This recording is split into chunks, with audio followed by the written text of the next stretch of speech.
ونعوذ بالله من شرور أنفسنا ومن سيئات أعمالنا من يهده الله فلا مضل له ومن يضلله فلا هادي له وأشهد أن لا إله إلا الله وحده لا شريك له وأشهد أن سيدنا وسندنا ونبينا ومولانا محمدا عبده ورسوله صلى الله تعالى عليه وعلى آله وأصحابه وبارك وسلم تسليما كثيرا أما بعد فأعوذ بالله من الشيطان الرجيم بسم الله الرحمن الرحيم قد أفلح المؤمنون الذين هم في صلاتهم خاشعون والذين هم عن اللغو معرضون والذين هم للزكاة فاعلون والذين هم لفروجهم حافظون إلا على أزواجهم أو ما ملكت أيمانهم فإنهم غير ملومين فمن ابتغى وراء ذلك فأولئك هم العادون والذين هم لأماناتهم وعهدهم راعون والذين هم على صلواتهم يحافظون أولئك هم الوارثون الذين يرثون جنة الفردوس هم فيها خالدون آمنت بالله صدق الله مولانا العظيم وصدق رسوله النبي الكريم ونحن على ذلك من الشاهدين والشاكرين والحمد لله رب العالمين.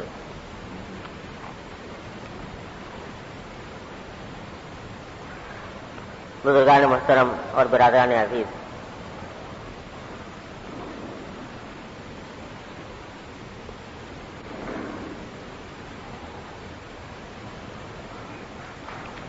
یہ سورۃ المؤمنون کی ابتدائی آیتیں ہیں جن کا بیان کافی عرصے سے چل رہا ہے. ان آیتوں میں اللہ تبارک و تعالی نے مومنوں کی صلاح و فلاح کے لیے جو صفات ضروری ہیں ان کا بیان فرمایا. الحمدللہ اس کی تقریباً تمام آیتوں اور صفات کا بیان پہلے مفصل ہو چکا ہے. آج اس سلسلے کا آخری بیان ہے اور وہ ہے آخری آیت جس میں بار تعالیٰ نے فلاح یافتہ مومنوں کی صفات میں یہ بیان فرمایا کہ والذین هم علی صلواتهم یحافظون، کہ یہ وہ لوگ ہیں کہ جو اپنی نمازوں کی پابندی اور حفاظت کرنے والے ہیں. اور پھر آخر میں فرمایا کہ یہی وہ لوگ ہیں جو جنت الفردوس کے وارث ہوں گے. جنت الفردوس جو جنت میں بھی ایک اعلیٰ مقام ہے، اس کے لیے فرمایا کہ یہ اس کے وارث ہوں گے اور اس میں ہمیشہ ہمیشہ رہیں گے.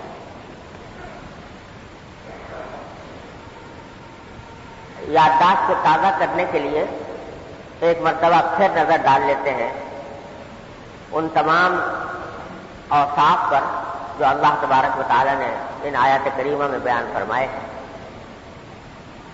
فرمایا کہ وہ مومن فلاح یافتہ ہیں الذین هم فی صلاتهم خاشعون، جن کی صفات یہ ہیں کہ نمبر 1 یہ کہ وہ اپنی نماز میں خشوع اختیار کرنے والے ہیں. نمبر 2 یہ کہ والذین هم عن اللغو معرضون، جو لغو فضول بے فائدہ کاموں سے اعراض کرنے والے ہیں، کنارہ کرنے والے ہیں، یعنی بے فائدہ فضول باتوں میں، بے فائدہ فضول کاموں میں اپنے آپ کو ملوث نہیں کرتے. نمبر 3 یہ کہ والذین هم للزکاۃ فاعلون، جو زکوٰۃ پر عمل کرنے والے ہیں. زکوٰۃ کے پر عمل کرنے کے سلسلے میں میں نے بتلایا تھا کہ ایک تو اس کے معنی یہ ہے کہ زکوٰۃ ادا کرتے ہیں جو ان کے ذمہ فرض ہے، اور دوسرے اس کے معنی یہ ہیں کہ اپنے اخلاق کو برائیوں سے پاک کرتے ہیں۔ اگر یہ دونوں معنی مراد دیے جائیں تو حاصل کیا ہوا کہ فلاح یافتہ ہونے کی پہلی شرط یہ ہے کہ نماز میں خشوع اختیار کرنے والے ہیں، دوسرا یہ کہ لغو اور بے فائدہ کاموں سے بچنے والے ہیں، تیسرے یہ کہ زکوٰۃ ادا کرنے والے ہیں، چوتھے یہ کہ اپنے اخلاق کو بری عادتوں سے پاک کرنے والے ہیں۔ پانچویں صفت یہ کہ والذین هم لفروجهم حافظون، جو اپنی شرمگاہوں کی حفاظت کرنے والے ہیں، الا علی ازواجہم او ما ملکت ایمانہم، سوائے اپنی بیویوں کے یا جو ان کی زر خرید کنیزیں ہوں ان کے۔ پہلے زمانے میں جو ہوا کرتی تھی اور شریعت میں جائز تھی تو ان کا ذکر فرمایا، تو یعنی اپنی جنسی خواہش کو وہ قابو میں رکھتے ہیں اور صرف اپنی بیویوں کے ساتھ یا جن کے ساتھ اللہ تعالیٰ نے یہ رشتہ قائم کرنا جائز قرار دیا ہے، حلال قرار دیا ہے، صرف انہی کے ساتھ قائم کرتے ہیں۔ فإنہم غیر ملومین، ایسے لوگوں پر کوئی ملامت نہیں، لیکن فمن ابتغى وراء ذلك فأولئک هم العادون، جو اس کے علاوہ جنسی خواہش کو پورا کرنے کا کوئی راستہ تلاش کرے گا وہ حد سے گزرنے والا ہے، اللہ تعالیٰ کے ہاں مجرم ہے۔ تو فرمایا کہ چھٹی بات فرمائی کہ والذین هم لاماناتهم وعهدهم راعون، جو اپنی امانتوں کا پاس کرنے والے ہیں اور اپنے عہد کا پاس کرنے والے ہیں۔ جو امانت اپنے پاس رکھوا دی گئی تو اس میں خیانت نہیں کرتے، جو عہد کسی سے کر لیا اس کی عہد شکنی نہیں کرتے۔ اور آخر میں پھر فرمایا والذین هم علی صلواتهم یحافظون۔ پہلے سب باتوں کا بیان تفصیل سے الحمدللہ ہو چکا ہے، آخری میں فرمایا کہ وہ جو اپنی نمازوں کی حفاظت کرنے والے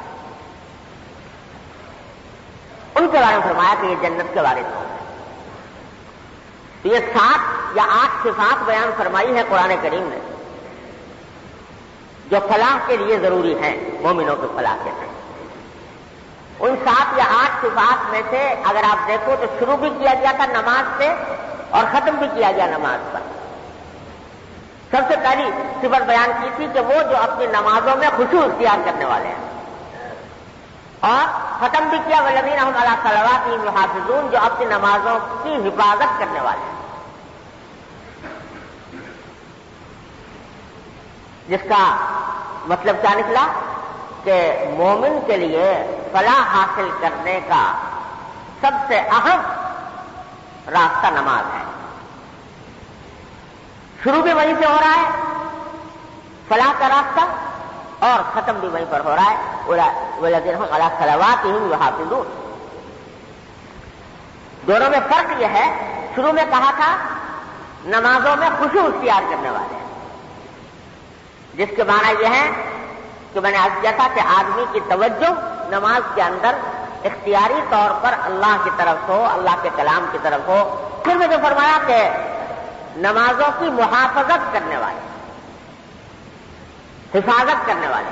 ہمارے پاس مشکل یہ ہے کہ اردو بیچاری تنگ دامن زبان ہے، اس لیے عربی کے تمام الفاظ کا ٹھیک ٹھیک ترجمہ کرنا بڑا مشکل ہے۔ یہاں بھی یہ صورت ہے، اور کوئی لفظ ہمارے پاس ہے نہیں، اس واسطے ہم یہ ترجمہ کریں گے کہ وہ نمازوں کی حفاظت کرنے والے ہیں۔ لیکن حفاظت کا کیا مطلب ہے؟ خشوع کا بیان تو پہلے آ گیا تھا۔ حفاظت کا مطلب یہ ہے، اس میں بہت ساری چیزیں داخل ہیں۔ ایک چیز اس میں یہ داخل ہے کہ پابندی کرے آدمی نماز، یہ نہ ہو کہ گنڈے دار ہے، کبھی پڑھ لی کبھی چھوڑ دی، نہیں، بلکہ پابندی کے ساتھ آدمی نماز کا اہتمام کرے۔ ایک تو پابندی کا مفہوم داخل، دوسرا ایسا مفہوم یہ ہے کہ نمازوں کے اوقات کا پورا خیال رکھے۔ یہ نمازیں جو ہیں اللہ تبارک و تعالیٰ نے اوقات کے ساتھ مشروط رکھی ہیں۔ ان الصلاۃ کانت علی المؤمنین کتابا موقوتا، کہ نماز ایک ایسا فریضہ ہے اللہ تعالیٰ کی طرف سے مومنوں کے اوپر جس کا وقت مقرر کیا ہے اللہ نے. بتا دیا کہ اس کا فلاں وقت سے نماز شروع ہوتی ہے، فلاں وقت ختم ہو جاتی ہے، اس کا وقت ختم ہو جاتا ہے. جیسے فجر کی نماز ہے صبح صادق شروع ہونے کے وقت سے شروع ہوتی ہے اور طلوع آفتاب پر ختم ہو جاتی ہے. زہر کا وقت ہے زوال سے شروع ہوتا ہے، سایہ 2 مثل ہونے تک جاری رہتا ہے، پھر ختم ہو جاتا ہے. عصر کا وقت ہے 2 مثل سے شروع ہوتا ہے اور غروب آفتاب پر ختم ہو جاتا ہے. ہر نماز کا ایک خاص وقت مقرر ہے. تو صرف بات یہ نہیں کہ پابندی نماز کی ہے، بلکہ پابندی نمازوں کے اوقات کی بھی ہے کہ وقت پر پڑے انسان. حدیث میں آتا ہے کہ رسول کریم صلی اللہ علیہ وسلم نے ارشاد فرمایا یہ منافق کی نماز ہوتی ہے. آپ نے اس کو منافق کی نماز قرار دیا کہ ایک آدمی عصر کا وقت ہو گیا اور بیٹھا ہے بے پرواہ.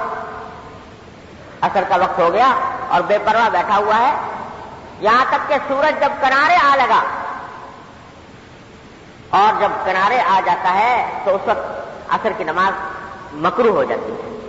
یعنی جب پیلا پڑ جائے سورج اس طرح کہ آدمی اس کو آنکھ سے دیکھ سکے بغیر کسی تکلیف کے، تو ایسے وقت میں مکروہ ہو جاتی ہے. کہ اس وقت تک بیٹھا بے پرواہ بیٹھا رہا یہاں تک کہ جب سورج کنارے آ لگا تو اس وقت جلدی سے اٹھ کے اس نے 4 ٹھونگے ماری. لفظ یہ ہیں حدیث میں جیسے مرغا کوئی دانا چگتا ہے وہ لفظ استعمال کیا کہ ایسے طریقے سے جلدی 4 ٹکریں پڑی اور ختم کر دی. تو فرمایا کہ منافق کی نماز.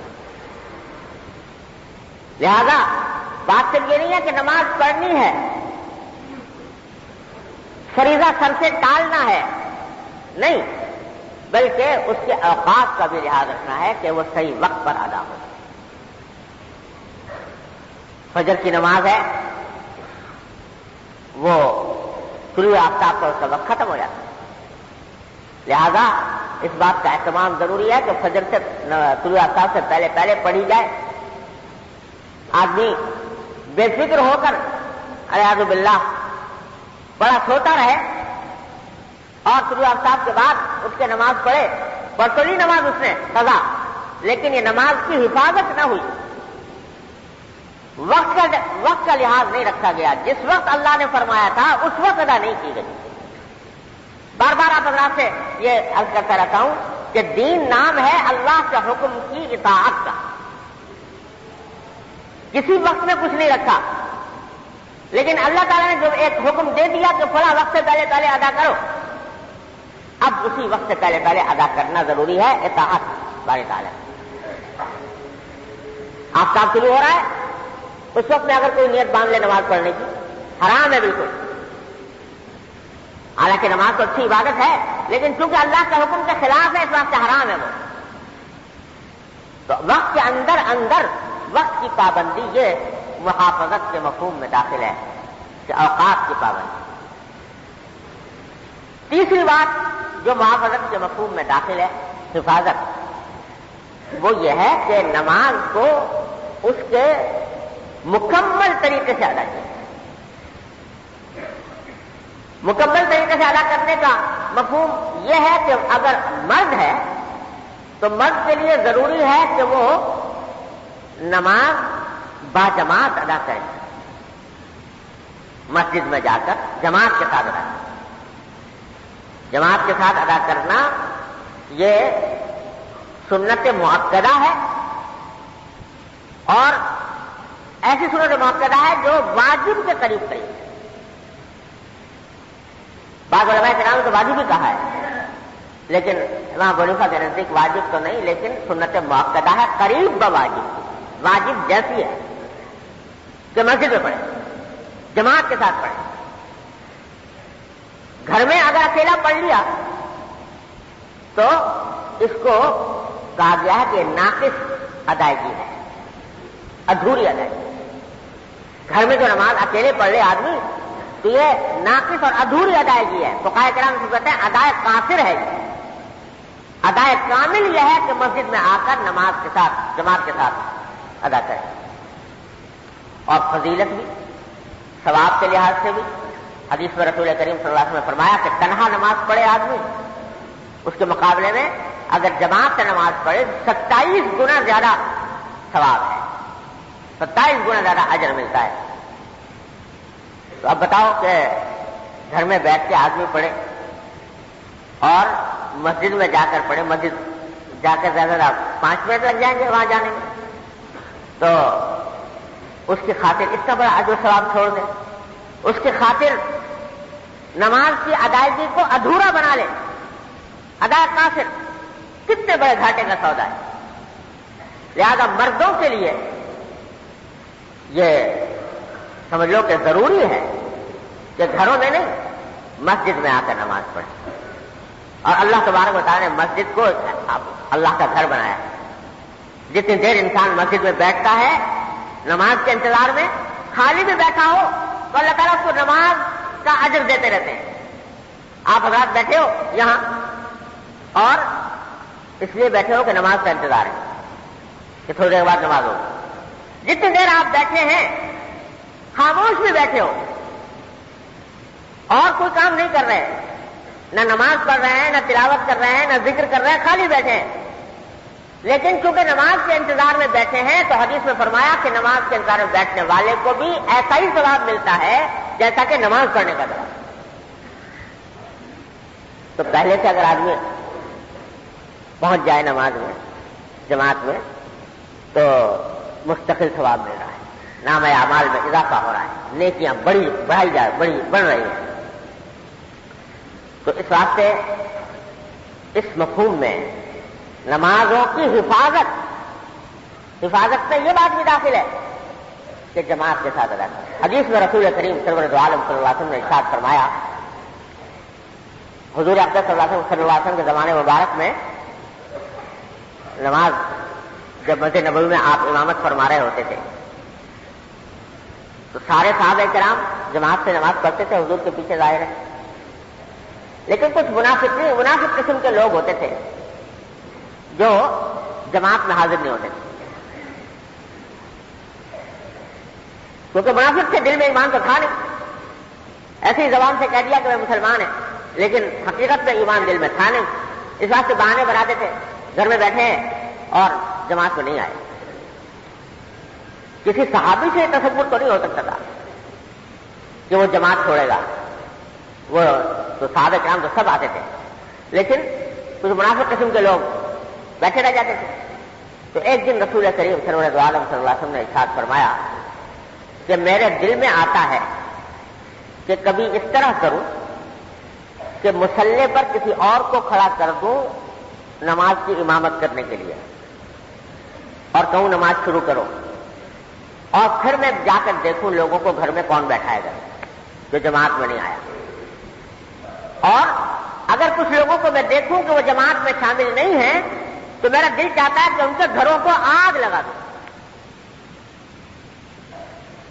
جو جماعت میں نہیں آ رہے۔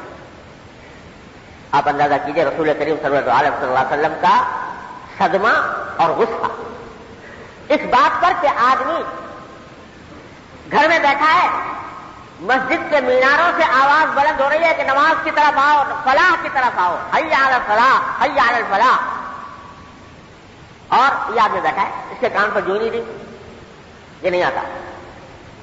تو حضور اقدس صلی اللہ علیہ وسلم فرماتے ہیں کہ مجھے اس پر اتنا غصہ آتا ہے کہ دل چاہتا ہے کہ اس کے گھر کو آگ لگا دوں جا کر۔ اللہ تعالیٰ ہر مسلمان کو رسول کریم صلی اللہ علیہ وسلم کے غصے سے محفوظ رکھے۔ تو اگر ہم لوگ گھر میں بیٹھے ہیں اور جماعت میں نہیں آ رہے تو اس حدیث کا تصور کر لیا کریں کہ حضور کا دل چاہتا ہوگا کہ ہمارے گھروں کو آگ لگا دیں اگر ہم جماعت میں حاضر نہیں ہو رہے۔ تو اللہ تبارک و تعالیٰ نے یہ مسجد اپنا گھر بنایا، مسجد کو ایک امت مسلمہ کے لیے ایک مرکز بنایا کہ یہاں سب مل کر اکٹھے اللہ تبارک و تعالیٰ کی بارگاہ میں جمع ہو کر سربہ سجود ہو، اللہ تعالیٰ کی عبادت کریں۔ اور پھر اس کا ایک فائدہ یہ بھی ہے کہ جب مسلمان ملتے ہیں ایک دوسرے سے تو ایک دوسرے کے دکھ درد میں بھی شریک ہوتے ہیں، ایک دوسرے کے حالات سے بھی واقفیت ہوتی ہے، کوئی مل جل کر کوئی کام بھی کر سکتے ہیں۔ بے شمار فوائد ہیں جو حاصل ہوتے ہیں، لیکن اصل بات یہ ہے کہ اللہ کے حکم کی تعمیل میں مسجد کے اندر آؤ۔ یہ جو ہمارے یہاں تصور پھیل گیا کہ بھائی جمعہ آیا تو مسجد میں جائیں گے، جمعہ کی نماز مسجد میں، اور سارے ہفتے غائب، سارے ہفتے مسجد میں آنے کا خیال نہیں آتا۔ یہ اللہ بچائے ہم نے اسلام کو عیسائی مذہب پر قیاس کر لیا۔ عیسائی مذہب والے جو ہے نا وہ اپنی عبادت گاہ میں صرف اتوار کے دن جمع ہو، باقی چھٹی۔ اور اب تو اتوار بھی ختم ہو گیا، اب تو اتوار بھی ختم ہو گیا، کلیسا ویران پڑے ہوئے ہیں۔ یورپ امریکہ میں جا کے دیکھو تو پادری صاحبان مکے ہی مارتے رہتے ہیں، کوئی آتا ہی نہیں کرے، وہ ختم، اتوار بھی ختم ہو۔ لیکن بہرحال ایک عرصے دراز تک اتوار کو کے دن آیا کرتے تھے۔ ایسے ہی اللہ بچائے ہم لوگوں نے بھی سمجھ لیا کہ مسجد جو ہے وہ جمعہ کے دن جانے چاہیے، جمعہ کی نماز پڑھنے کے لیے۔ حالانکہ جیسے جمعہ کی نماز پڑھ رہا ہے ایسے ہی 5 وقت نماز فرض ہے، اور جس طرح جمعہ کے دن مسجد میں جانا ضروری ہے تو عام دنوں کے اندر بھی مسجد کے اندر جا کر نماز کی ادائیگی کی سنت موقع ہے، قریب بواجب۔ تو یہ بھی اس کے مفہوم میں داخل ہے کہ جو نمازوں کی حفاظت کرنے والے ہیں۔ خواتین کے لیے حکم یہ ہے کہ وقت داخل ہونے کے فوراً بعد جلد از جلد نمازیں پڑھ لیں۔ خواتین میں عام طور سے اس میں بڑی کوتاہی ہوتی ہے کہ وہ چلاتی رہتی ہیں اور نماز پڑھتی بھی ہیں تو ایسے وقت میں پڑھی کہ مکروہ ہو گیا، وقت چلا دیا۔ ان کے لیے افضل یہ ہے کہ اول وقت میں پڑھیں، اور مردوں کے لیے ضروری ہے کہ وہ مسجدوں میں جا کر ادا کریں۔ اور بھائی یہ نماز جو ہے جیسا میں نے عرض کیا کہ اللہ تعالیٰ نے ان آیات میں شروع بھی نماز سے کیا تھا اور ختم بھی نماز پر کیا، یہ بتانے کے لیے کہ ایک مومن کا سب سے اہم کام جو ہے وہ نماز ہے، سب سے اہم کام نماز۔ حضرت فاروق اعظم رضی اللہ تعالیٰ عنہ، سن لیجیے حضرت عمر فاروق رضی اللہ عنہ کا ایک ارشاد کہ جب ان کی آدھی سے زیادہ دنیا پر حکومت تھی، امیر المومنین سیدنا عمر بن الخطاب رضی اللہ تعالیٰ عنہ، آج تو لوگ چھوٹی چھوٹی حکومتیں لیے بیٹھے ہیں اور اپنے آپ کو بادشاہ اور سربراہ خدا نے کیا سمجھتے ہیں۔ حضرت فاروق اعظم رضی اللہ تعالیٰ عنہ کے زیر نگی جتنا رقبہ تھا پوری ان کی خلافت کا، وہ آج اس رقبے کے اندر تقریباً 30 یا 35 مستقل خود مختار ملک بنے ہوئے ہیں اس وقت، اور فاروق اعظم تنہا اس کے اوپر حکمران۔ تو اس وقت انہوں نے پورے قلم رو میں مشرق سے لے کر مغرب تک جتنے گورنر تھے ان کے نام خط لکھا، محترم مالک میں وہ موجود ہے۔ اس میں فرمایا، تمام حکام کو خطاب کر کے فرمایا کہ ان اہم امورکم عندی الصلاۃ، یاد رکھو کہ تمہارے تمام کاموں میں میرے نزدیک سب سے زیادہ اہم کام نماز ہے۔ جو شخص نماز کی حفاظت کرے گا اس کے اور سارے کام بھی درست ہوں گے۔ ومن ضیعها فهو لما سواها اضیع، اور جو نماز کو ضائع کر دے گا یعنی نماز کی حفاظت نہیں کرے گا وہ دنیا کے اور کاموں کے اندر اور زیادہ تباہی پھیلائے گا۔ یہ الفاظ ارشاد فرمائے فاروق اعظم کہ مسلمان کا سب سے اہم کام یہ ہے، اگر ایک آدمی اس کو ضائع کر رہا ہے تو اس کے اور کام اور زیادہ ہلاکت اور تباہی اور بربادی کے ہوں گے۔ تو بھائی اس واسطے قرآن کریم نے اول بھی شروع کیا صلاۃ کے خشوع سے اور ختم بھی کیا نماز کے پابندی کے اوپر۔ یہ صفات ہیں جن کے بعد فرمایا کہ جن لوگوں میں یہ صفات پائی جائیں گی، یعنی نماز میں خشوع، فضول کاموں سے بچنا، زکوٰۃ کی ادائیگی، اخلاق کی درستی، عفت اور عصمت، اور امانتوں اور عہد کی پابندی، اور پھر نمازوں کی حفاظت، اس معنی میں جن لوگوں میں یہ صفات پائی جائیں گی، اولئک هم الوارثون، یہ ہیں جو جنت الفردوس کے وارث ہوں گے اور ہمیشہ ہمیشہ اس میں رہیں۔ اللہ تبارک و تعالیٰ اپنے فضل و کرم سے، اپنی رحمت سے ہم سب کو یہ ساری صفات عطا فرمائے، اور ان سب صفات کو عطا فرما کر اللہ تبارک و تعالیٰ ہم سب کو اپنے فضل و کرم اور اپنی رحمت سے جنت میں داخل ہونے کی توفیق عطا فرمائے۔ وآخر دعوانا الحمدللہ رب العالمین۔ تھوڑی تھوڑی سی بات دین کی ان کو سکھائیں، انشاءاللہ آہستہ آہستہ ان کی طبیعت کے اندر یہ بات پیدا ہو کہ وہ خود آپ سے مطالبہ کریں کہ ہم دین پر چلیں گی۔ ہمیں ہمارے لیے پردے کے لیے برقع لے کے آؤ اور کپڑا لے کے آؤ، ہم پردہ بھی کریں گے۔ بچپن سے ہم اپنی بچیوں کو پردے کی طرف نہیں لاتے، ان بیچاریوں کا کیا قصور؟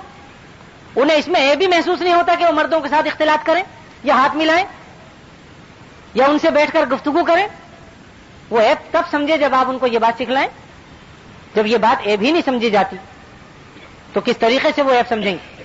اللہ تعالیٰ بہرحال ہم سب کی کوتاہیوں کو معاف فرمائیں اور ہم سے وہ کام لے جن سے وہ راضی ہوتے ہوں، اور بزرگان دین جن کی خدمت میں ہم جاتے ہیں اللہ تعالیٰ ان سے ہم سب کو مستفید ہونے کی توفیق عطا فرمائے۔ الحمدللہ رب العالمین والعاقبۃ للمتقین والصلاۃ والسلام علی رسولہ الکریم سیدنا مولانا محمد وعلی آلہ واصحابہ اجمعین۔ اے اللہ اپنے فضل و کرم سے جو کچھ آپ نے کہلوایا اور جو صحیح صحیح کہا گیا، یا اللہ اپنے فضل سے اس پر ہمیں عمل کی توفیق عطا فرما۔ جو بات اے اللہ جوش خطابت میں، جو بیان کرنے میں اے اللہ ایسی ہو گئی ہے جو درست نہیں تھی، یہ ناروا تھی، اے اللہ اسے نسیہ منسیہ فرما دیجئے، محو فرما دیجئے۔ الہ العالمین اعمال صالح کی توفیق عطا فرمائیے۔ اے اللہ آپ کے جو حقوق ہم پر ہیں ان کی ادائیگی کی بھی توفیق عطا فرمائیے، اور جو حقوق یا اللہ لوگوں کے بندوں کے ہیں ہم پر، اے اللہ ان کی ادائیگی کی بھی توفیق عطا فرمائیے۔ اے اللہ ہر قسم کے حقوق سے ہمیں سبکدوش فرما کر اپنے پاس بلائیے، اپنی رضا والی زندگی ہمیں عطا فرما۔ اے اللہ ہم سے وہ کام لے جن سے آپ راضی ہوتے ہوں، ایسے کاموں سے یا اللہ ہم پناہ چاہتے ہیں آپ کی یا اللہ جن سے آپ ناراض ہوتے ہوں، شیطان کے شر سے اور فتنوں سے ہماری حفاظت فرما۔ اے اللہ ہمیں اپنی مضبوط حفاظت میں لے لیجئے، پناہ میں لے لیجئے۔ جتنے مسلمان مرد اور عورت اس دنیا سے رخصت ہو چکے اللہ ان کی مغفرت فرما دیجئے۔ اے اللہ ان کی مغفرت فرما دیجئے، ان کی مغفرت فرما دیجئے۔ اے اللہ ان کی مغفرت فرما دیجئے، ان کی مغفرت فرما دیجئے۔ اے اللہ ان کی مغفرت فرما دیجئے، ان کی مغفرت فرما دیجئے۔ اے اللہ